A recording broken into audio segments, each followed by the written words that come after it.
I don't need to tell you that Cardano is radically different. We're not like all the other kids in the class. EUTXO versus account balance and all the other many things we've talked about a million times on this channel. I probably also don't need to tell you that for a lot of people in Cardano, it's always felt like we've never quite lived up to our potential.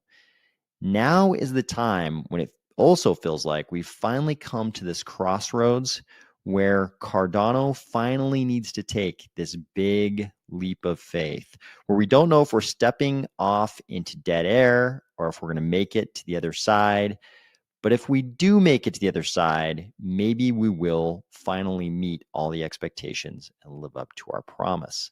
Unfortunately, it sounds like there's a price tag to this leap of faith. And that price tag is probably $100 million.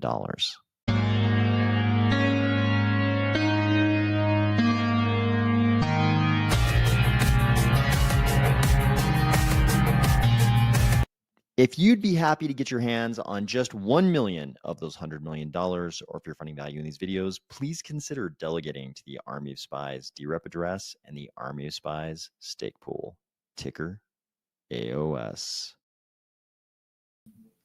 All right. Thank you, everybody, for joining. Let's see what we've got here. We've got James Syracuse. James Syracuse is ready, and he was first. Bindu Cam is here. Welcome. Welcome. AOS, you don't have an ADA handle. I do have. I have many. I actually have many, but I just don't publicize them because I don't want people to send me things. So I don't ever mention them, but I have a bunch of ADA handles, and I kind of just grab them so that no one else will grab them. And there's a little bit of a saga, me sort of collecting that collection of ADA handles, but I've got a bunch, but I don't talk about them because I don't want people to send me things. J. Marie, what's up? Thank you for joining. Emilio, let's go. Hilldog, thanks for joining. Otis Frichov, good evening. Thanks for joining. Let's go. Feels like Hilldog says, feels like we're at a really pivotal point in crypto, and Cardano with Midnight is poised properly. That is a big part of what we're going to talk about tonight. Absolutely. Rulo, hola. Thank you for joining. Mission Zambia, good morning. Thanks for joining. Yep, this was another helmet and visor thumbnail. That's right. Forerunner 93 says, let's go. With any luck, it will be as big as Hydra. I hope so. I hope we have many leaps of faith in store for us that are bigger than Hydra. Hopefully they're just leaps and not even leaps of faith, but we're going to talk about one certain leap of faith tonight. Malo, good morning. Thanks for joining. Lewis Winthorpe, thanks for joining. Hello. 493 says all the hyenas nipping at Charles' toes on crypto Twitter right now. True. Brian Packard, good evening. James says, I don't like talking about him either because then everyone can see all your transactions and balances. Yep, totally. Chaos Ensued says, starting to really look forward to these live streams every day. Good information, good conversations. Thank you for saying that, Chaos Ensued. I appreciate that. Binocamp says, I mean, if everyone wants to know, I wasted a lot of money on terrible memes and still kept buying. More power to them. yeah. I mean, the transparency of blockchains is, it's our superpower, but it's also a double-edged sword for sure. Twig, thanks for joining. Good evening, Twig. Thanks for joining. So Cardano's always been in this weird place because we did something wildly different. I have no doubt in my mind, if Charles just would have created Ethereum 2 and called it Bletherium or something, or Cartherium or Carthaginium, or some stupid futuristic sounding name like this, if he just would have created Ethereum Part 2 and Ethereum the sequel, and it would have been EVM and account balance, and just been like, hey, we're an alternative to Ethereum, it probably would be bigger than Cardano. It would probably be bigger than Cardano right now. It might have taken the position that Solana eventually took, because Charles probably would have figured out sort of a lot of the problems from Cardano, from Ethereum. 493 got it right. Etherdano. If he'd made Etherdano, it could have been in that Solana position. Definitely, yeah, Electronium. So we could have been in that same position as Solana, a larger market cap than Cardano. But that's not the kind of guy Charles is. Charles is a radically different guy. So Charles wanted to build something completely different. Instead of just copying the Ethereum template, he built something radically different. We've talked about all the differences a million times on this channel, all the advantages, all the increases in, you know, functionality with local determinism and versus global state and the increased decentralization we have, all of these things. There's a lot of reasons to love Cardano. And they're all sort of in the direction of the original ethos of crypto. But at the same time, it's sort of like we've been hanging out up in our ivory tower, talking about how we're so decentralized. Look at the Edinburgh Decentralization Index. We're the most decentralized. Look at our robust ability to resolve a soft fork like this weekend. There's many great things about Cardano, and we sit up in our ivory tower and we talk about them. But at the same time, I think we all know at a certain point, we want to fulfill the promise of Cardano, because we didn't just try to build this technological marvel. And I say us, people sometimes say like, what did you build? Were you with IOG coding in the trenches? No, but I think we are a community. Like, Cardano would not be Cardano without the community, and I think we're all a part of that. All of us embracing Cardano has been a big part of Cardano's success. But we've all kind of been up in that ivory tower talking about our decentralization and our robust infrastructure and how Ouroboros is bulletproof, all of these things. And all those things are true. We are the most decentralized among the very, very large market cap cryptocurrencies, but we've never quite lived up to the expectations. We've never quite, fulfilled the promise of Cardano. And now I think is the time when we're going to have to take this big leap of faith, do some kind of crazy stuff, and we're going to have to trust some people. We're going to have to trust some people and do some big things. And we don't know, are we this astronaut stepping off into space and then we just fall into the void? Are we stepping off into a void? Are we just going to fall into dead air, fall thousands of feet to our deaths? Or are we jumping across the chasm? Is there solid ground on the other side? And once we're across the chasm, it's smooth sailing and we're in a whole new place. Is there a there on the other side of the chasm? That's the leap of faith. And so this is beginning to take shape. This is going to be a big thing I think we're all going to have to do together. I think all of us in crypto thought we were going to go through this cycle, have a normal cycle, it would resolve sometime around the end of 2025, and then we could move on and do this thing next cycle. But as everybody in crypto has been discussing and talking about, this cycle's weird. It's not a 4-year cycle.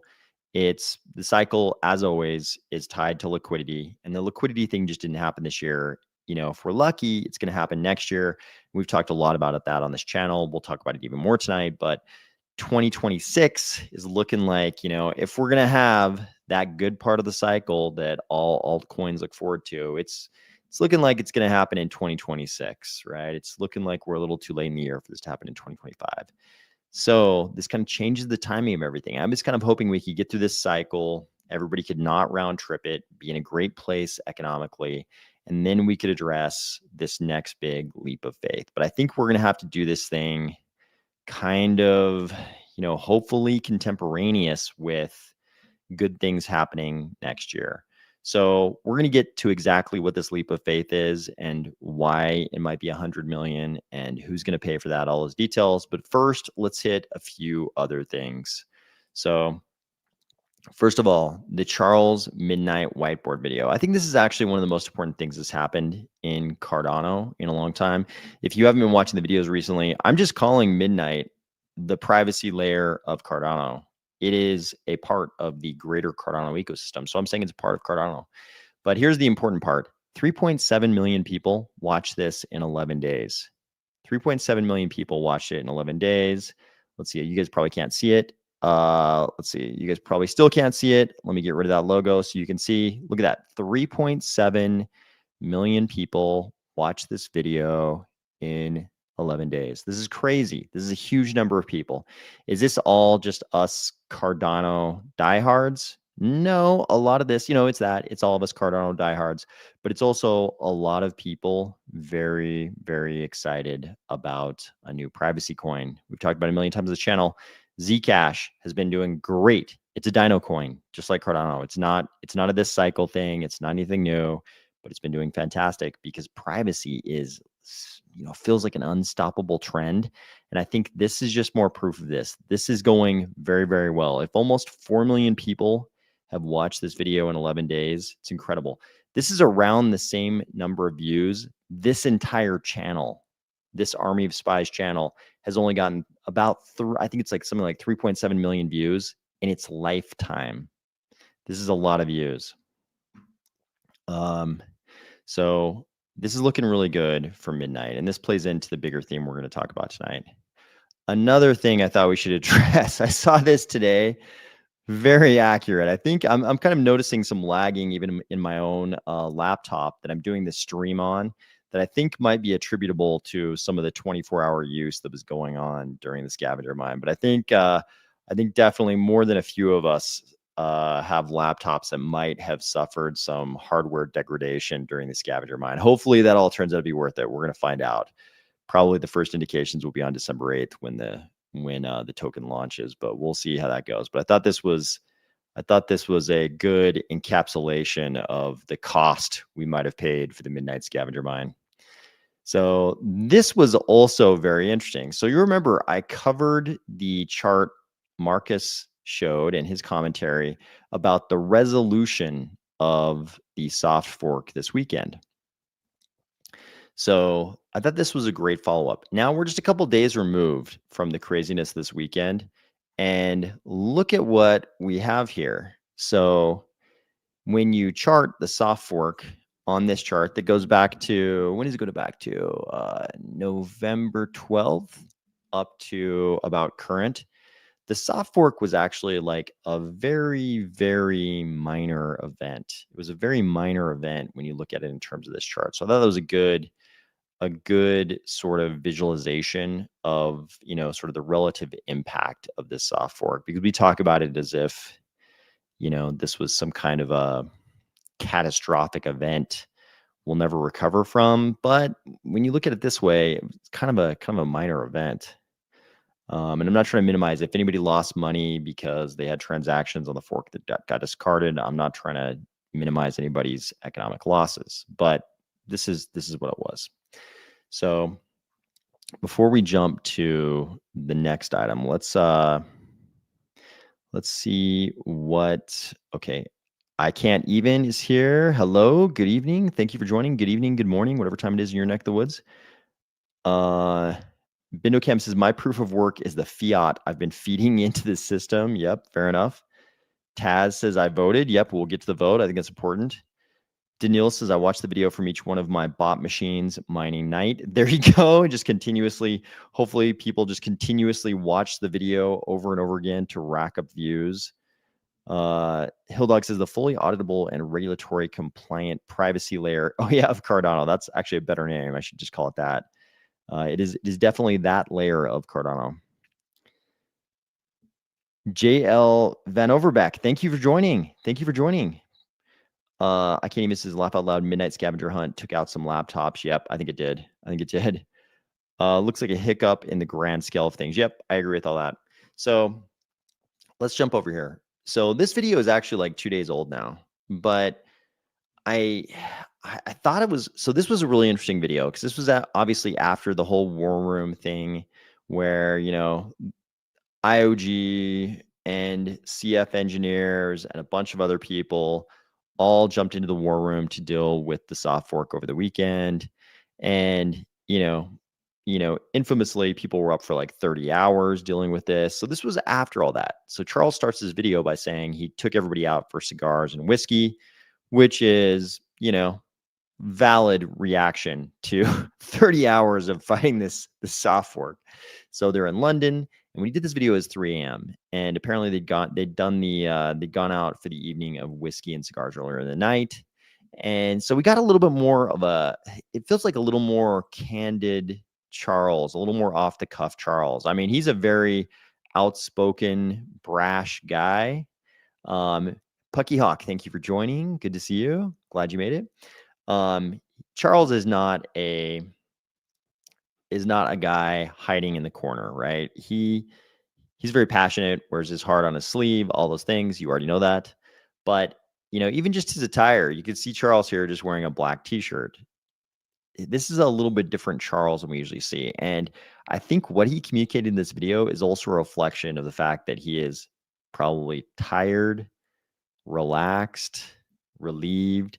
This is a little bit more of an off the cuff Charles we're seeing in this video. And so the part he talked about that I thought was very important in this video was the following. And here's the leap of faith. So Charles talks about how this was also a chance for the people in the war room, and probably just various people in London with him, to sort of take stock of where we are in Cardano. And this is, this was about the time, this weekend was about the time when everybody was accepting that, everybody had kind of come to full acceptance that 2025 was definitely not going to go the way we wanted to, right? You could argue we still have, a month and a week left. Magical things could happen. But, I think a lot of people have moved past those hopes. It could happen. I'm not saying it couldn't happen, but a lot of people have moved past those hopes, and they know that 2025 is not turning out the way we're hoping. So apparently a bunch of people took stock of where we are in Cardano. And the conclusion they came to was things aren't good, right? It's like we haven't lived up to the expectations. We've got to do more. We've got to change things. And so Charles indicated he knows how to do that. And Charles does seem to be pretty fixated on the same metric as the rest of the crypto space. And this is what I expect. Because Charles is a guy who's going to compete no matter what. I've said it many times. Part of the reason I'm in this ecosystem is because I bet on the jockey, not the horse. And I'll always be happy to bet on a jockey who refuses to lose. And he is this guy. I feel like you could put this guy in any game and come up with any metric, and he's going to try to win on that metric, right? Which is great. He doesn't want to lose. TVL is the dominant metric in crypto that everybody looks to, and Cardano is not winning on that metric. Charles is this guy who doesn't want to lose, so he's talking about TVL. Charles says, we're not in a good place, as that metric would indicate. And he says he knows how to get hundreds of millions, if not billions, of TVL on Cardano. So that's hundreds of millions, if not billions, of total value locked on Cardano. That's a pretty big, no pun intended, pretty big bill to fill, right? Pretty big shoes to fill. Hundreds of millions, if not billions. He says that Midnight and the upcoming RealFi project should do that. So when he says that, what I think he means is that sort of Bitcoin DeFi and RealFi as being one of the available avenues that Bitcoin DeFi can go in on Midnight is going to be this like phenomenal force. I hope that's true, because I think that's sort of like, the best short-term chance that the Cardano ecosystem has to do something really big. If you ask me, like, if the Cardano ecosystem is going to blow up in the short term, and by short term I mean like the next couple of years as opposed to 10 years from now, if it's going to blow up in the next couple of years, what is the thing in my mind that's most likely to make it blow up? And these, we're just guessing here, but it's probably that Midnight brings capital from Bitcoin because they want to do DeFi stuff. They do it on Midnight, and RealFi is a big part of that. All the things we've talked about on this channel, I think that's probably right. So what's necessary for that? for that to actually happen, if that's the big thing that blows up, if that's why midnight blows up, and we're talking, this would be like a huge increase in user volume for, over what Cardano currently has. If we're to have this huge increase in user volume, I think it would have to be that. But you all already know what would be required for that to happen.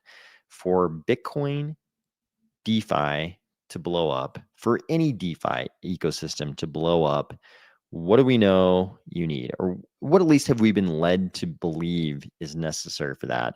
A couple things. You got to have a tier one stablecoin, and you got to have various other things like oracles, like Chainlink. So here's where this got interesting. And I'm not saying that I agree or that I know or that I necessarily have a high confidence that those things are true, but this is definitely the consensus that you need those things. So the interesting part was when Charles said the ticket price for all of the integrations Cardano is going to need, and he said Cardano, he didn't say Midnight, but I think probably these days when Charles says Cardano, he's thinking of Cardano plus Midnight. The ticket price for all of the integrations Cardano is going to need, according to Charles, should be around 100 million.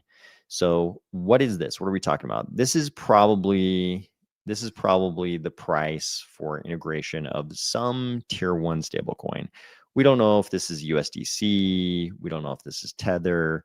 We don't know if this is something else, but some tier one stablecoin. And I'm guessing probably like Chainlink. We know that Charles has been talking to Chainlink over the years. And he even mentions in this video, he says, people act like we haven't been talking to these people. We've been talking to them for years, and every year the price goes up. The price they quote us every single year keeps going up. But here's the key part. At this point in the video, Charles says, somebody's going to have to pay this, and it'll probably be the Midnight Foundation and IO. Charles has been talking about this for a while. For the last couple months, he's been saying things like, hey, the CF was given a bunch of money. This is the Newfound Unity video. So this was all prior to the Newfound Unity video. He was saying things like, the CF was given a bunch of money. Why don't they take 100 million of their money and pay Circle for USDC to come into the ecosystem? This is the Newfound Unity video. So this was like this video where this off the cuff Charles, fresh off a night of cigars and whiskey, says, and he kind of like, it was sort of like he was accepting the inevitability of this himself. Like he was coming to the realization himself. And he sort of says, while looking off into the, the silence of his hotel room there, he sort of says, it'll probably be the Midnight Foundation and IO who end up paying that. This is a very different statement than he was making a couple months ago when he was saying, things when he was creating these posts on X that, recited like 50 times in a row. It is not my job to bring stable coins to Cardano. It's sort of like he's been, going back and forth in his head, probably, it seems like not accepting that it's going to be IO and the Midnight Foundation who end up paying this. I think he was hoping, trying to find some other way to make this happen, but it seemed like this was the video where he accepted this because he actually said it. It'll probably be the Midnight Foundation and IO paying this 100 million for this integration. This is the big leap of faith. So will it really be the Midnight Foundation and IO paying this? We don't know. I think in his head, he's probably weighing the chances that there could be some kind of governance action to break off 100 million for this, whether that would actually work, how much drama would that create, how much, coaxing would it take to get a governance action like that through the system, what would be required to make that happen. So we don't know if he's talking about something like that, or if he's talking about, the Midnight Foundation making a bunch of money, because we know the Midnight Foundation has a pretty big chunk of the Night tokens, right? The amount of Night tokens going to being retained by, we'll just say broadly, insiders, including the Midnight Foundation. That's not, we're just using a very loose definition. Just people who aren't the general public, we'll say people who are not a part of the general public, who are more central to the project than the general public, are keeping a bigger chunk of the Night tokens than was the case with Cardano. Last time I looked at the white paper, anyways. That was my perception. We can look at the actual white paper a little bit later if we need to get the exact percentage. But the Midnight Foundation is getting a good chunk of the night tokens. And so, it may be, I guess we'll kind of have an indication, a first indication on December 8th, what the price of those night tokens are going to be. But, IO also just got paid a bunch of money to do certain things like Laos, right? And Charles says in this video that Laos will ship in 2026. So between IO engineering and IO research and the various, budget allocations for IO, there was a good chunk of money there, when we went through the budget process, and there will be more in 2026. So I'm glad to hear in this video Charles say that it'll probably be IO and Midnight doing this, because we've seen no indication that anybody else could or would do it.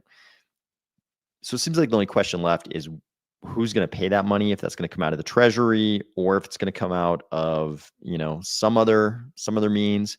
Charles said it'll probably be Midnight and IO paying it. So I don't know. I think the community actually would be, I'm not so sure that the community doesn't have an appetite to pay, some portion of that or all of it. I don't know how that vote would go down if, Midnight and IO or just IO went to the Cardano treasury, went to the DReps and said, hey, give us 100 million and we'll deliver Chainlink, a tier 1 stable and, whatever else, whatever other integrations he thinks are necessary. I'm not sure how that vote would go. I think a lot of people would have an appetite for that for sure. Especially now that we've kind of gotten through now that it's clear that December 2025 is not going to be this like staccato high point, in this like ravenous rally where things are going crazy. I think now that we know that things are probably going to be a little bit more extended, I think, maybe the community, maybe the DReps have a little bit more of an appetite for this than Charles even knows. But this is kind of interesting. I don't know that we'll see any movement on this, now that we're into the holiday season. In the US, it's the week of Thanksgiving. And if you've been in the US before, you know that kind of nothing happens in between Thanksgiving and New Year's Day. People are sort of pretending to work. The people who are actually doing all the work are still working like crazy, grinding away. But the people who are making all the policy decisions are kind of pretending to work, and they just sort of get through the holiday season. And nothing actually tends to happen until after New Year's, till the new year. But I think this is going to be one of the big themes in 2026. It's sort of going to be who's actually going to put up the 100 million for this, and how quickly can we make it happen? I have a feeling once the 100 million walks through the door, once the 100 million makes an appearance, I have a feeling that that things can happen pretty rapidly. But the big choke point right now is, where's that 100 million going to come from? Mile per hour 4,500. Welcome. Thank you for joining. Ric Flair. James says Ric Flair has entered the chat.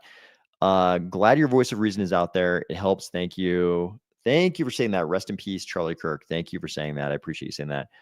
All the lazy people will turn to AI. So Cardano needs lots of AI. Cardano, Grok. Yeah, I think everything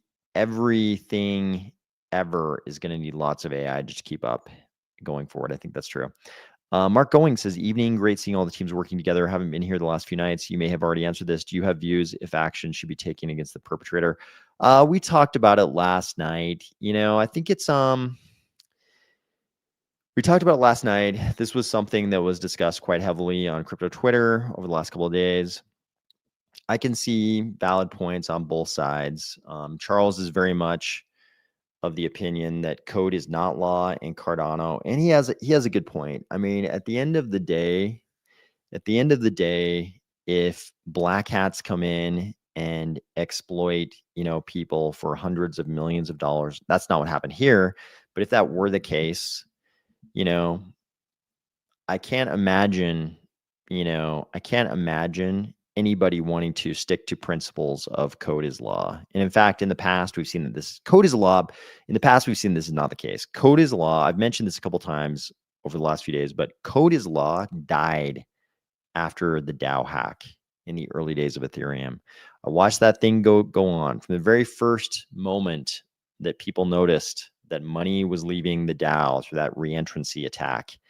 I watched that thing happen live. And, the second it happened, all of a sudden, all the people who were yelling code is law, if they had money invested in the DAO, they were no longer saying code is law. They were saying, let's roll back the chain. They were not willing to give up all of the money they invested in the DAO. They were like, let's roll back the chain. And you know what? That's exactly what Ethereum did. They rolled back the chain. They actually broke the immutability of their blockchain and literally rolled back the chain. So, my problem, the big problem, the things that weigh against the perpetrator of this is that, normally you could argue this had communicative value, communicating a vulnerability in the, in the newer versions of the node. But that had already happened on the test net.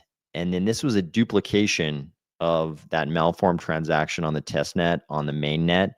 So you can't argue that this was a white hat trying to communicate a vulnerability. That's not what happened here. This was something else. And then you add in there, the obvious holding of some grievances against, Charles. This was directed at his pool, all those things. This is not the white hat scenario that some people want it to be. That's what I'll say about that. Robert Scott says, Taproot and ZK allow Cardano smart contracts to bring DeFi to BTC, and Midnight could be the privacy icing on top. Yes. Yeah, the Midnight is privacy is such a strong theme right now. And man, we're the only ones. We're the only ones who are UTXO. And even better, we're EUTXO. So we can actually do the DeFi thing. And we're UTXO. So we can also have BTC over on our side of the world a lot more natively than anybody can in the account balance world. So yeah, Cardano is perfect, and Midnight provides exactly what the market's demanding based on the way Zcash has behaved lately, and that's privacy. So T-Wowo says best blockchain, worst investment. I think you could say that about a lot of different blockchains right now. Pretty much everything, Bitcoin's done well, Zcash has done well. We've looked at the charts of all that. Ethereum got a little bit, but they've all pretty much done terribly. Like you look at the 2025 charts for every single blockchain that's not Zcash and Bitcoin, and they've all done terribly. So it's not just us. Franco S55 says he's probably talking about integrating stablecoins on Midnight rather than Cardano directly. So you'd think that, but he said the ticket price for all the integrations Cardano's gonna need should be around 100 million. So he definitely used the word Cardano. He didn't just say Midnight. But whether I would assume that any deal would sort of be a joint deal, because there's going to be massive interplay between Midnight and Cardano. So it would almost be harder to not, it'd be harder to barricade, the stable coin into Midnight, than to just make a deal for it to come to Midnight and Cardano at the same time. So it sounded to me like that's what Charles was saying, but who knows? We're talking about something that hasn't even been negotiated yet. So how much is in the treasury? I would like to know this number. I would like to know how much is in there right now. I knew sort of at the beginning of the budget process, but a lot of things have been passed since then. So I would like to know how much money is in the treasury that hasn't yet been allocated in this budget process. I would like to know the total amount of withdrawals we've have been accepted this year. I knew the amount after the first round of budget approvals, but there have been a few that have passed recently. So I'd like to know the total amount right now. So Robert Scott has the numbers. Foundation, 35%, Reserve, 30%, Midnight. And in Cardano is famously under 20%. All of the insiders all three founding entities, everything, it was like, what did it work out to? Like 17%. So they're pretty different numbers. The Midnight Foundation has a pretty healthy allotment of tokens. So do we, the ADA holders. So I'm not complaining. Trust me, I'm not complaining about this. Mike M says, just do it. This is my attitude. Let's just do it.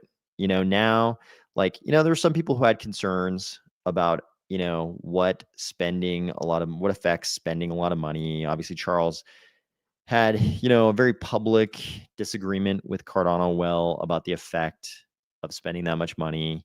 And Cardano Well was, probably like the rest of us thinking that 2025 was going to be the big year, just like it's been in cycles past. And 2025 did not turn out to be the big year. So I think a lot of the hesitancy a lot of people had about spending a lot of money right now, a lot of it probably had to do with expectations about what 2025 was going to be. Now that 2025 is definitely not shaping up to be that thing, I think the atmosphere might be a little bit different, but I think whether, no matter who's paying the 100 million, if Midnight and IO will just spearhead it, I agree. We should just do it. We should get those integrations, get a tier one stablecoin. Also, not forgetting that we should keep pushing USDM and our native stable coins. We should keep pushing USDM. We should keep using USDM, keep pushing it. But if this whole BTC, DeFi, RealFi, privacy nexus that is looking like it's shaping up in Midnight, if that thing's going to happen, we just need to make the leap of faith. If it costs 100 million, let's do it. Let's spend 100 million. Let's get all the integrations. Let's not let anything be standing in our way. Let's just do this thing and see if we can become bigger than everybody. Let's see if we can make the huge leap across the chasm, land on solid ground, and keep running. Let's do this thing. We might as well. Like, we've all worked and built and watched and monitored and supported Cardano and done things on Cardano, discussed Cardano. Let's take the leap of faith. Too many human hours have been spent discussing Cardano, supporting Cardano, all these things. We should do it. We should go for it. I agree. Mike M's got it right. We should just do it. Do you think Charles is trying to give CF a chance to get back to their roots, but he's also letting them know we don't need you and can make you? I think we're way past that point. I think it's nice that this video was called New Unity, and I think that was real and authentic. I think they're all feeling, this good kumbaya moment, but I think we're way past that moment. I think the second Charles started building Midnight, we were already past that moment. So I think that's a big part of Midnight. I did not. Yeah, I was not a part of that. I was not a part of that one. I can say I was not a part of that. Just actually finished watching his latest stream a couple minutes ago. I always enjoy his videos and point of view. Yeah, I mean, I think if you're in Cardano and you don't like, Charles's perspective on the world, I think it's possible. I think there's probably a lot of people in Cardano who do not, but eventually they kind of like crash out. I think the people who there are people in Cardano who express that they can't stand Charles, because he's a super passionate guy and, he's not afraid to piss people off, and they don't like the way he operates. Those people usually crash out. So I'm like you, though. I always enjoy his videos for sure. We shouldn't be giving people like the dragon fuel by just saying, oops, you lost, too bad. What do you mean? So for people who don't know, he's talking about Senator Dragon, who's the founder of the anti-crypto army and controlled a lot of the domestic policy, or whose flunkies kind of controlled a lot of the domestic policy in the last executive branch administration. Senator Warren. But what do you mean with respect to Senator Warren there? This is a business, pay it. Agree. I agree. Code is law until you personally lose your money. This is exactly what okay, well put. This is exactly what I've observed. Code is law. I mean, you even heard a lot of people very central to Ethereum talking about code is law right up until the point of the DAO hack. And a lot of people who were very central to Ethereum had personal money in the DAO. So right up until that point, everything was code is law, But then the second your money goes out the window, all of a sudden it's like, let's go back in time. Let's roll the blockchain back. What market cap does a stable need to achieve to be considered a tier one? In my mind, the tier ones are really just USDC and Tether, but a lot of other people would include a lot of other ones. There's actually been a lot of press coverage lately about, there's some comments made by Tom Lee the other day. I didn't even cover it because I don't like to get into this territory because it there's a lot of conspiratorial stuff you can talk about in crypto, and a lot of it revolves around big exchanges doing things that cause people to get liquidated and then them sort of hoovering up all the liquidations. So Tom Lee mentioned the other day, I believe it was Tom Lee, was on a financial news network and mentioned that he knew who was responsible for the big crash recently. And of course, everybody was like, oh, you're talking about, Athena USD and Binance. And so there was a lot of discussion of that on crypto Twitter recently. So prior to that, though, a lot of people would have included that stable. A lot of people would point to other stables, but I think the two names that are always in the mix are Circle and Tether. So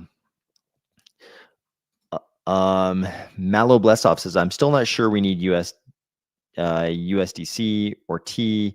We have stable coins, but we don't have much to use it for. Yeah, I mean, I think it's I think it's sort of a time question. It's a time question, right? So is it going to be easier to get Bitcoin people to engage with Bitcoin DeFi on Cardano/Midnight if they can bring USDC over or Tether directly over from their fiat on-ramp? Or can we get them to use, our native stablecoins? On a long enough timeline, definitely we can get them to use our native stablecoins, and we should also try to do that. But if the price tag is just 100 million, if the price tag is 100 million, and that removes all the hurdles to get, or removes this big hurdle for Bitcoin holders to engage in Bitcoin DeFi, then 100 million, man, I'm saying we should take the leap of faith. It's time. I think it's time. I agree with you though. I agree with this comment. I'm also still not sure we need it. I'm not sure we need those stable coins, but for the Bitcoin DeFi thing, if we want to make a real play this Bitcoin DeFi thing and the price tag is 100 million, I think we should go for it. 100 million USD treasury 50/50. So you're saying like the treasury pays 50%, Midnight Foundation /IO pay 50%. It's one possibility. Otis Freechove, thank you for joining. We will keep the rumors going for sure. Investors, Midnight should put Cardano more than a step ahead of BTC OS. Yeah, this is going to be interesting. Yeah, okay. So you're talking about the Bitcoin OS guys who first sort of surfaced the innovation that you could validate sort of ZK proofs on the Bitcoin Bitcoin layer. So this is gonna be interesting to watch, like IO through Midnight and the other sort of entrants in, Bitcoin DeFi. Sort of, it's gonna be interesting. I don't even want to call them competitors because I think they're all kind of pushing toward the same thing, but they're providing different platforms to do this thing. So it's gonna be interesting to watch them sort of coexist. Yeah, we're gonna cover it. I agree. It's really good. I agree, it's really good. We're gonna cover it. We're gonna get to it tonight in this video. I think Snack would have been okay, but I'm glad they did. Okay. Yeah, yeah. I mean, there are always going to be a million Cardano projects that request money for various things. It's just a question of asset allocation. Some people want to allocate to meme coin projects, some people will not, and there's always going to be a mix in the community of who wants to allocate to what projects. So, okay. Robert Scott says Treasury 50%, CF and Emergo 50%, Chainlink, Aave, USD1, then RLUSD. If we stage the rollout, the price will pump if the macro looks good. Yeah, we'll see. We'll see. I don't know.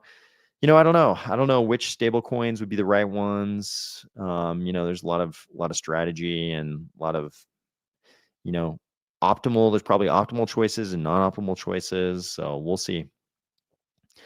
Binochem says, I was wondering in all this time why nobody, despite crying for stables, never started a community fund separate from the treasury. How would we fund that community fund that would be separate from the treasury?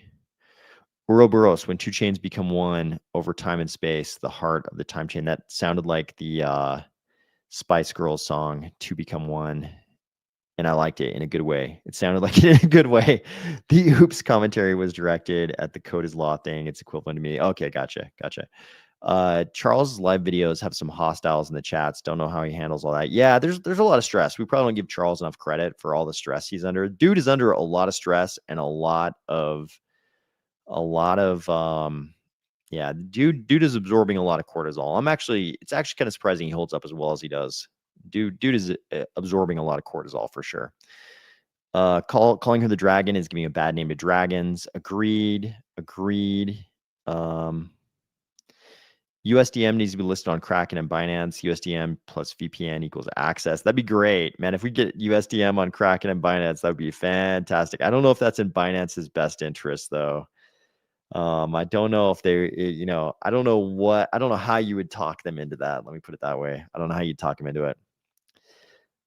Yeah, dude, I 100% agree. This is a point that Charles has made, and I think anybody who has been in the business world agrees. You pretty much have to take risk. Rulo says, code is law. Never. Maybe the design, but never the implementation by mortals anyway. I understand the code is law narrative. It is a tool to impose the idea that crypto is the Wild West, and that's it. Yeah, I mean, it's an attractive narrative. But we're just like not good enough at coding yet, right? It's like Charles made the really good point. He had that long discussion with Anatoly, the co-founder of Solana, and he asked Anatoly, hey, if a black hat came in and did the following thing to Solana, would you still say code is law? And whenever you say that to people, you get backtracking. Whenever you start talking about their community, their ecosystem, or their money, they backtrack. So yeah, it's like a perfect dive. You're trying to achieve a perfect 10. Yeah, I mean, there's the whole perfect is the enemy of good thing. And I think that's very true. I think Cardano was a victim of that a little bit. Perfect is the enemy of good.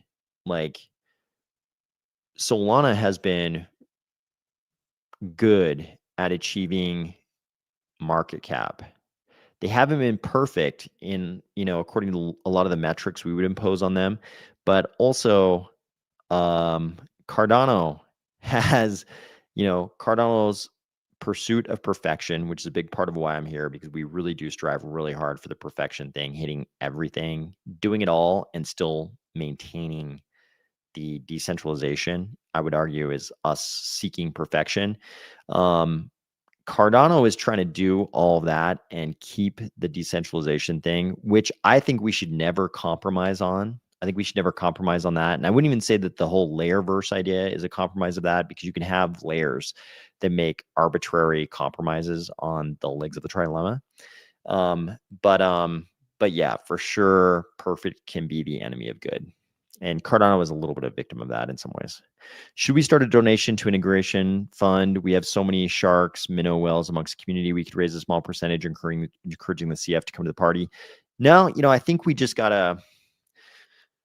I think now that it sounds like, at least in this video, it sounds like Charles knows it's going to have to be Midnight and IO that do this. I think now that they know, it's like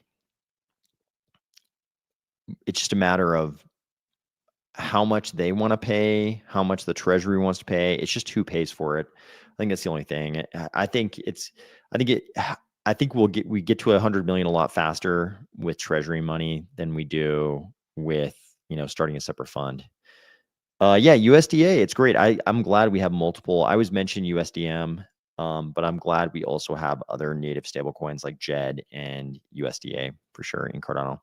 How do you know Spice Girl lyrics off the top like that? Because I was alive. And there was a time I was the right age then that the Spice Girls were like the latest hotness. They were not like Eddie Murphy's wife yet. They were like the latest hotness back in the day. So even if you didn't care for their music, their music videos were everywhere. So need fiat on ramps that don't charge 7% just to enter the arena, even all-time high connections. Yeah, no, I agree with this. The amount we pay for the fiat on ramps, that's got to change. It's too much. Mid-aught. Yeah. Haha, I was alive. All I remember was they jumped the London Bridge. Yeah, no, I mean the videos were I mean, that formula has been around so long. It's just like get like I can't remember how many of them there were. Get like 4 or 5 like pretty hot girls and have them just sing like the most basic pop music and dance a little bit. Yeah, that the formula's been around for a long time, but I was just the right age when they were at the peak. Spice Girls had great videos. Didn't even need sound. I agree with that. Yeah, you could just sit there and look at them. And looking back, they, in comparison, in 2025, looking back at if you see an image of the Spice Girls from back then, you're like, this is so tame. Like this wouldn't even, raise anybody's interest these days. But it was different back then. We didn't have the internet was not what it is today. Things were different. Code is law, but if you find the keys to the safe, it's still illegal to steal the contents. Well put. Yeah, so this is a big question. There's a big kind of philosophical split between algorithmic stables like JED and asset-backed stables. So algorithmic stables got hurt by the depegging of some early algorithmic stables, but they're decentralized, right? It's like algorithmic stables. It's pretty easy to it's pretty hard to make the argument that asset-backed stables are as decentralized as algorithmic stables. We're talking about two very different things. So, but I agree with you. JED deserves more adoption. I agree. JED is awesome. I did a whole video when they first proposed that tri-coin system that underlies JED. It's kind of genius. The whole system is genius. If code is law, then bad code is essentially the legal system's equivalent of poorly drafted, self-sabotaging, and hilariously exploitable set of rules. Yeah, that's pretty much what we're talking about. Jordan for America, thanks for jumping in here, though. They called it the Disney Factory. Yeah, I mean, the Spice Girls were kind of like British version of all the Disney style like girl pop groups and solo artists that came out of the period. We had Britney, Christina, they were kind of contemporaries of all that. The Spice Girls were just like, the biggest girl group. Disney put out a bunch of solo artists who got really huge. But the Spice Girls were like the British girl group version of that for sure. Okay, so I think this is one of the biggest things going on in Cardano, whether or not Cardano can take this leap of faith. And it required a couple of things. It required somebody saying they would do it. It had to be basically Emergo or the CF or IO. And now I think we can just say IO/midnight. So I hope this was IO and Midnight kind of, coming to the conclusion that it has to happen. A, it has to happen. B, they're the only ones who can do it. So then the next question is just who pays the price tag? I think we can figure out that price tag if IO and Midnight will do it. Also super happy to hear in this video that Laos will ship in 2026. When we have that input endorsers level of scaling, when we're doing input endorsers speed, and of course, we're probably going to be disappointed in the first iteration of input endorsers. When it first hits, there's going to be a lot of, wait a second, remember back in the day, John Woods was talking about, unlimited TPS. You could have as much TPS as you want. and it's probably, you know, the very first version of input endorsers we see is probably not going to be as fast as, you know, something we might see, you know, a couple of years later. But as soon as we get into that input endorsers era of Cardano scaling, that's also going to be super huge. That also takes away one of the big strikes against Cardano all these years. So let's hit a few other news points. So I thought this was pretty interesting, right? We started seeing posts like this today. Pompliano claims the US government will soon announce that it is purchasing Bitcoin. And when you first saw this, you probably thought to yourself, like, oh, this is a mistake. Remember, they talked about buying Bitcoin. It sounded like they were going to buy Bitcoin. But then later on, you know, the Scott Bessing came back and said, oh, you know, maybe he walked it back, like, oh, maybe the amount of Bitcoin we already have, maybe that's the Bitcoin reserve. Maybe that's us buying Bitcoin, you know, without actually buying it. Um, maybe that's what it is. Yep, this is a very good point. Mike M says, Charles made a good point when he said that Solana has to hit the emergency shutdown levers and Cardano just forks. Yeah, I mean, that's why Anatoly was so amazed. That's why he had so much praise for Cardano when this happened, because in Solana, they've got to shut down the damn blockchain and turn it back on to fix it. And I mean, the first thing he said, his first post was, I'm going to go out on a limb here and say it's very impressive. It's very difficult to create Nakamoto consensus with proof of stake. I don't know if he didn't know that we were proof of stake Nakamoto consensus. I kind of get the impression he didn't even know that. But it is impressive. It is impressive. I think that's why he was so impressed. So there was more to this though. And we don't know what Pompliano says, but what he does say is that he believes the US government is going to start buying Bitcoin. So this is the reason why I keep mentioning that nothing happens in between Thanksgiving and New Year's Day in the US is so that people understand why we keep getting these like rumors and there's nothing actually happening. Oh yeah, this was another contemporary during that era. Another one that was very big was Jessica Simpson, and I think Ashley was her sister, right? Was Ashley her sister? But Jessica Simpson, yeah, very, very much in that same cohort for sure, for sure. But I mean, imagine this. What if 2026 rolls around and all of a sudden, you know, some part of the executive branch, some agency rolls out this thing and it's like, hey, it's not going to be the Fed, right? Because the Fed, Jerome Powell hates Trump. Trump hates him. They hate each other. Like it's obvious. Like they're very civil. I mean, Jerome Powell's civil, but they they definitely seem to hate each other. So it's not gonna be the Fed, but you know, maybe the Treasury figures out some weird way, maybe some other department figures out some weird way to actually start buying Bitcoin. If this happens, this is kind of like you know, we can argue that El Salvador did it first, but I think as soon as El Salvador started accumulating Bitcoin, everybody in Bitcoin said, finally, this is the first domino falling over. And I feel like it was just a countdown until other nation states started acquiring Bitcoin. So we've already got the El Salvador example. We've already got the treasury companies. You know, you can make, you know, arguments for and against the treasury companies, but you know, if this actually starts happening, if the US starts buying Bitcoin, a lot of other countries are going to start buying Bitcoin too. They're not going to look at the US and be like, oh, nothing to see there. We're totally gonna, you know, not even look at doing the same thing. If the US starts buying Bitcoin, there's gonna be a lot of other countries that start buying Bitcoin. So this is pretty interesting. If this were to start happening in 2026, we're kind of in a different world. And also, we've heard these rumors about this wave of liquidity entering the system in how many days is it now? What are we at? Probably like 69, 70 days. Originally it was 75 days. We're probably like down in the 60s now. This wave of liquidity, trillions of dollars of liquidity was supposed to hit us.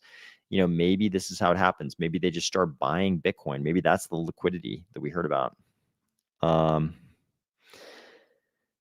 So, just Google Nakamoto consensus longest chain.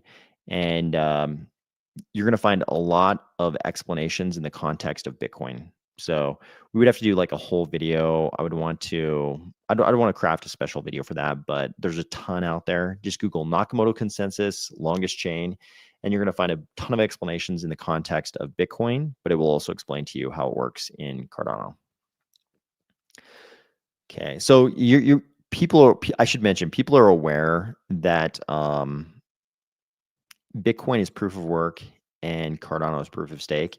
That just determines who is going to validate the next block.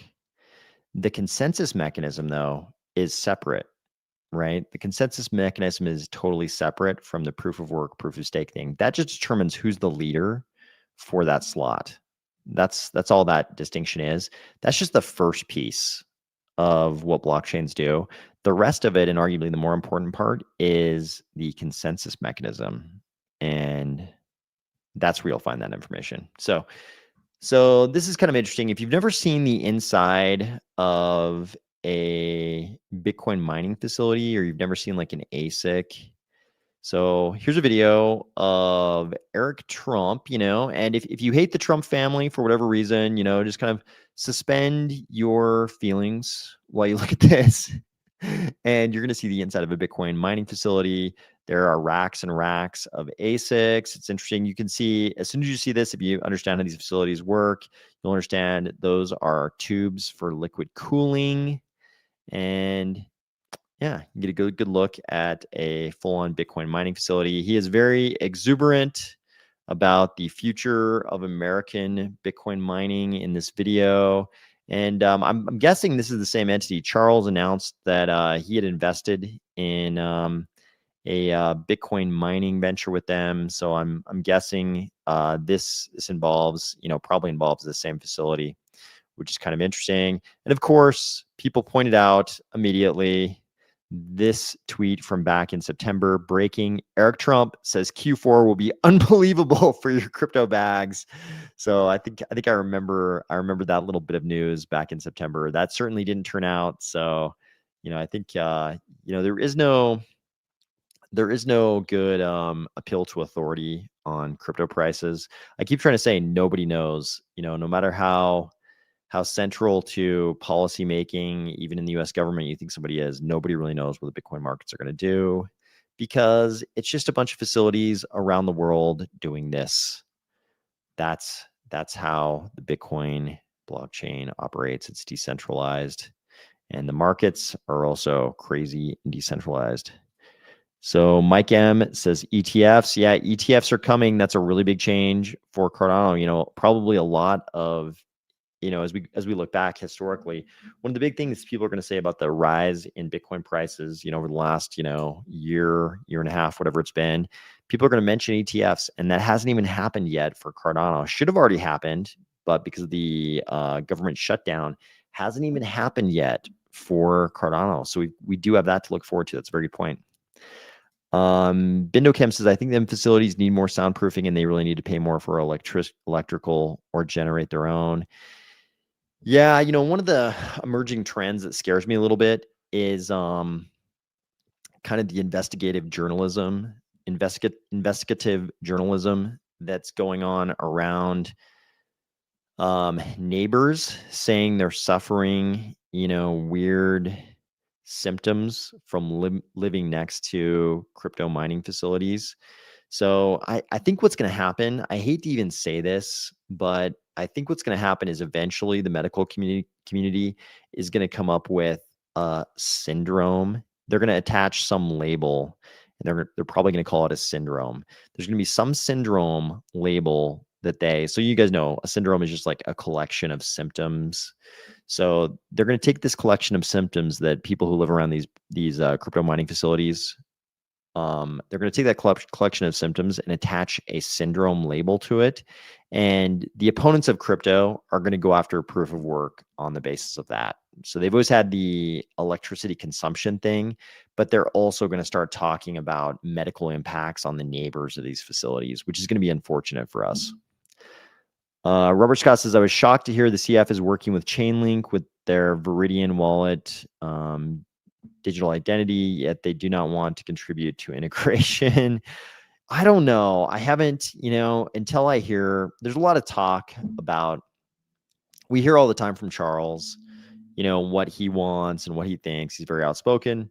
We don't hear as often from the CF. So until I hear something directly from the CF, I never quite believe, are they for something, against something? Do they want to contribute to something, not want to? Until I hear it directly from them, I'm kind of like, I don't know what their position is on different stuff. So, Dolphy Wolf, good morning. Let's go. Thanks for joining. Let's go. Speaking of that, let's go to the next tab here. So this was kind of interesting. So the other night we covered Jack Mallers, famous in the context of Salvadorian crypto adoption, right? He was one of the key figures there. I guess he was the guy that he went down and lived in El Salvador, talked Nayib Bukele into adopting Bitcoin, basically. So JP Morgan Chase, the other night, I showed you the post where Jack Mallers had framed the rejection letter from JP Morgan Chase, closing their banking relationship with him. Here we have Senator Cynthia Lummis, one of our greatest allies in the Senate, one of the greatest allies to crypto, a Wyoming senator, saying Operation Choke Point 2.0 regrettably lives on. I was so sad to see Jack Mallers post that, and I couldn't help but agree with her point here. This sounds like Operation Choke Point 2.0 is not dead. She says policies like JP Morgan's undermine confidence in traditional banks and in the digital asset industry overseas. It's past time we put Operation Choke Point 2.0 to rest to make America the digital asset capital of the world. So I was like, oh no, what's happening? We know Jamie Dimon has never been romantically in love with us. He is not, asking crypto out on romantic dates, to Michelin star restaurants. But then I remembered this. I didn't remember this. Bitcoin Archive posted it to remind us. This is Jack Mallers on JP Morgan. So this was an interview back in January of 2024. So it'll be 2 years ago this January. Jack Mallers gave this interview where they asked him, what do you think about Jamie Dimon not being basically romantically in love with crypto? And Jack Mallers' response was, what do I think about Jeffrey Epstein's banker? What do I think? How much do I care about Jeffrey Epstein's banker and his opinion on what I should or shouldn't do with money? And who knows? He might have a good point on this, but it's possible that this had as much to do with them severing their relationship with him as the fact he's a figure in crypto. So, it's like, I think Jamie Dimon's position on crypto has always sucked. But at the same time, they're a company, and if somebody says this about even if it's right, Jamie Dimon, he obviously doesn't want somebody going on, whatever news network. This was on one of the big financial news networks, I think. Maybe it was Yahoo Finance, but it was like very widely distributed. He doesn't want people saying things like this. Maybe it's true, but from Jamie Dimon's perspective, he also has the right to not do business with people he doesn't want to do business with. So who knows? It could be that he just barely got wind of this. I mean, Jamie Dimon, I assume he's not watching all the crypto interviews. It could be that this just barely came to his attention and he was like, does that guy have accounts with us? Terminate his accounts. So it could be that this is Operation Choke Point 2.0, or it could be that Jamie Dimon finally heard about this interview. So it could be any of those things.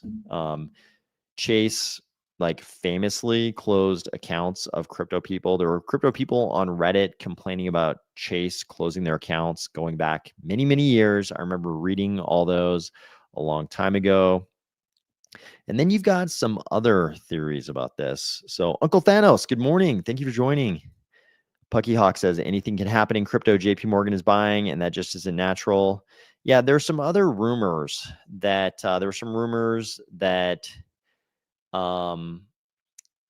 JP Morgan had a short position in MicroStrategy. I just saw a post about that. I'm not saying that's the case or that I know that to be true or anything like that. I'm just saying I saw a post claiming that was the case, maybe that's why, and obviously, something, people believing that Operation Choke Point 2.0 is coming back, would only help that position. Not that they would dare try to manipulate the market like that or anything like that. But so there's a lot of, I'm just pointing out there are conspiracy theories about why this might have happened. There are all kinds of theories about why all of a sudden they've made crypto, their actions led to crypto being very worried about Operation Choke Point 2.0 coming back to life. But it could be that Jamie Dimon just like saw this interview and was like, dude, if that guy has accounts with us, cancel his, terminate his accounts. It could be as simple as that. We probably will never know. They said in the letter they weren't going to tell him. I think the letter said, or he said after he inquired, that they told him they weren't going to. Their policy was not to tell him why they were terminating his accounts, but they're a business. They have the right to do business with who they want. So, fair enough. Okay. Mike M says it's like the killing of the whales by wind turbines, the humming. Yeah, kind of similar. Feels that way. They're killing off boomers. Instead of killing the whales with wind turbines, they're killing the boomers with the Bitcoin mining. And nothing, I know there are a lot of boomers in Cardano, so I don't have anything against boomers. I'm Gen X. I don't have anything against millennials.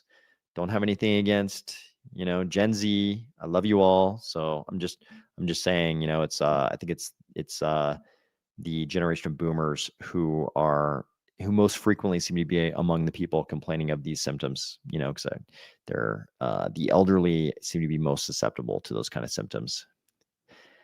TI6S, T16S. Hello, welcome. Yep, I think we all love the cetaceans. We love them all. Yeah, that's the part we don't know. Is JP Morgan flipping again? We don't know. So let's look at this as well. So people have already mentioned this in the comments. This is really important. So Midnight has been nominated as the breakthrough of the year in the Be in Crypto Awards. So I think it's important for us to support our, Cardano ecosystem, projects in general. But when you've got as big a piece of infrastructure as basically like essentially the privacy layer of Cardano, which Midnight is, I think it's important for us to win these polls. We used to be really good at polls when Cardano was still around, and he would just say nice poll, and that would lead to us winning every single poll. If you've got a second, just go to this post. It's on the Midnight Foundation X account. The address is awards.beincrypto.com. Go there. You can vote. You don't have to sign up or anything. You can just vote real quick. Just do it real quick while you're watching this video. It'll only take a second. Awards.beincrypto.com. You can vote really quickly. Okay, I thought this was a really interesting post. So earlier, I wanted to bring this up. I didn't want to jump too far ahead, but I wanted to bring this up earlier when somebody said, what do we think about, Homer being referred to the FBI for investigation? So I think Jane makes a really good point here. Jane said, when I think about code bugs and fixes on Cardano, the publicized bugs, thankfully, have been rare. I think about what happened over the last couple of days with Homer and can't help but compare that to the actions of something like Mike Hornan. Homer sees a bug on testnet, sees that a fix has been deployed by someone other than himself, then elects to deploy the bug on mainnet before the fix is deployed there, apparently just for fun. Hornan sees a bug, which could be disastrous, quietly develops a fix on testnet and gets it deployed on mainnet without so much as asking for credit. Thank you, Mike. In a world of hoes, Cardano is lucky to have more Hornans than Homers. And I hope we show our gratitude well enough to keep you there for many years to come. And thank you to all of you in the community who came together in spite of any differences to keeping Cardano running and resolve the issues. Let's all rejoice, our better angels. I think Jane has a good point, and I think it's pretty descriptive of our community, because there are a lot of people who are much more like Mike Hornan than they are like Homer. Crypto is definitely full of Homers, but I think Cardano is we have an overrepresentation of Mike Hornins for some reason. We're super lucky. We have these people like him who do exactly what Jane described and of him and not what she describes of Homer. So this was my response. I think she's right. She said in a world full of hoes, and I just wanted everybody to make sure they never forget, not all hoe business is bad business. I think that's something we can all associate with. So finally, drop the link. Okay, so this is a good point. Somebody said drop the link. I think you want the link to this little poll. So it's awards.beincrypto.com. Okay, just hit that link. Copy that link into your browser. Just copy that link in your browser, hit enter. Go there. Go there and vote, please. Go and vote for Midnight Breakthrough of the Year. You have to like choose which award you're voting for. It's Breakthrough of the Year you want. So finally, people reference this also in the comments. So Pi wrote this. This is Pi's kind of post-mortem of the soft fork this weekend.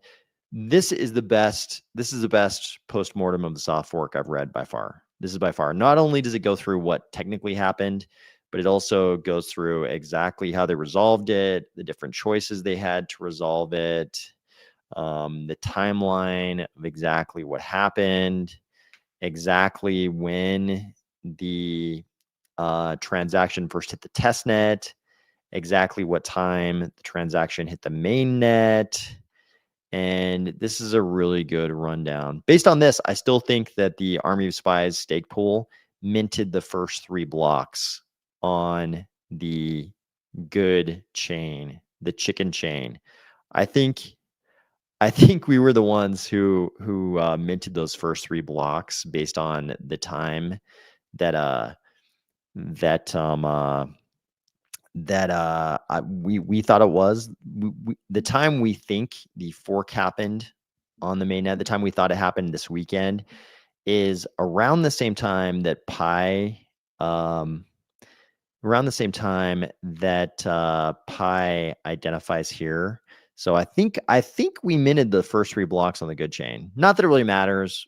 That was just like pure luck being on the correct chain, because we were on one of the lucky versions of the node software. But anyways, regardless, this is the best rundown of what happened. So if you want to understand in detail exactly what happened, I would just read this.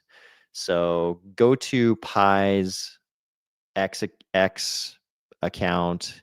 You'll find this post with the link. You can go here and read this. He copies a lot of those same charts that we looked at and pretty much everyone looked at over the last couple of days, and has a huge amount of information explaining exactly what happened with lots of graphics, much more detail than I've seen about what actually happened previously. And then he goes through this whole sort of taxonomy of different types of incidents that a blockchain can experience: sovereignty violations, ledger violations, consensus violations, hard forks, large chain reorgs, soft forks, smart contract exploits, full consensus halt, degradation of service. And then he classifies this as a large chain reorg or soft fork that's self-repaired. Fair enough, whatever you want to call it. He doesn't get too caught up in people trying to say, did the chain go down? Did it not go down? All those kind of things, which I think is the right way to approach this. And he talks about, how, things that we could have done better, things that could be improved. Charles also made a whole video on this. But if you want to understand much more detail about what happened during this fork this weekend, this is the place. Pi wrote you the perfect article, and he did a great job. Have I heard that Elton John is touched by gold? I do not know what this is a reference to. Marketing. Okay. I don't know what that reference is. But I think that's about all the news from today. I feel like there's gonna be a lot of news days like this where it's sort of just like people laying out their plans for next year. I think 2026 is gonna be a year of a lot of things happening in crypto, and a lot of a lot of things happening in Cardano. I mean, I think right now it's looking like we're going to wake up in January and the 4-year cycle will be decisively broken. That's the way it's looking right now, unless we have a miracle over the next 5 weeks, unless there's some kind of a miraculous comeback over the next 5 weeks. A lot of people are going to be saying the 4-year cycle is broken, and either that, it's just the cycle's not happening, or it's extending into a 5-year cycle or something longer. So I think there's gonna be a lot of reevaluating, a lot of taking stock of what's going on in crypto, and a lot of people sort of like charting new paths. I think Cardano is chief among the ecosystems that should be charting a new path. I think we need to take that leap of faith. I think we need to spend the 100 million. I think Midnight and IO are the right ones to lead the charge on that. And I think we should, if we need to, pony up some money for it. I don't think it should be like a blank check thing. I think we should see, itemization. We should see, hey, we're talking to this tier 1 stablecoin, it's Tether, it's USDC, whoever it is. We're talking to this tier 1 stablecoin. We need this amount of money to make that happen. We need this amount of money to make Chainlink happen. Whatever other integrations are necessary, here's how much money, and how much of that is like, going to be spent by, spent inside IO, Midnight, whatever it is, as long as we have transparency and we know where that money's going. If it costs us, some huge amount of money to make this happen, we should just go for it. It's like the 4-year cycle did not happen like it was supposed to. Now's a great time for us to take this big leap of faith. And maybe if we're lucky, I don't think even if we take the leap of faith, I don't think it guarantees that we find solid ground on the other side. We could fail. We could spend all this money and still fail and realize on the other side that we shouldn't have spent the money. That could happen. We could fail, but I think we should take the leap of faith. We should figure out how to get these things to happen. Even if some money needs to come out of the treasury, we should just go for it. Now's the perfect time. 2025 didn't work out like we thought. Time to chart a new path. So at Cardano, thank you for joining. Appreciate it.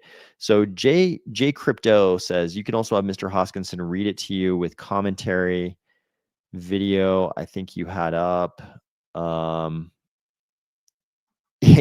Yeah, no, I mean, I try not to play too many other videos that you could watch on your own here. I try not to. Part of it with Charles's videos, obviously, I don't worry about copyright issues. But the reason I don't play a lot of the other videos is just it's hard to tell who's going to give you trouble about copyright, who's not. Obviously, I'm not worried about Charles, but I try to not force you to watch a video inside these streams that you could watch on your own. Sometimes that might be good, sometimes bad, but we'll see.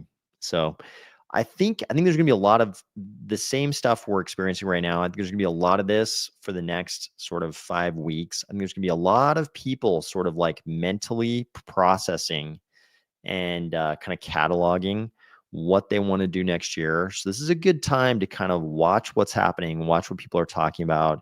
People like Charles, the CF, Emergo, Midnight, other entities. Now's a good time if you want to get a good idea of what people are sort of internally planning for next year. I think now's a good time to keep an eye on this. And it's also a good time for us as a community to just decide, hey, if we want to come down from the ivory tower and try to make some big things happen and realize the potential of Cardano, now's probably the time for us to chart that new course. I think now is when we should take that leap of faith, even if it costs some money out of the treasury. Huji Wemmer says there are a lot of cool things being developed on Cardano and or Midnight that I think will be very bullish for the ecosystem for the next few years. I agree. Midnight plus Bitcoin DeFi plus RealFi. This is a really exciting nexus. Those things coming together, privacy plus the capital in Bitcoin DeFi plus RealFi, really exciting stuff can happen.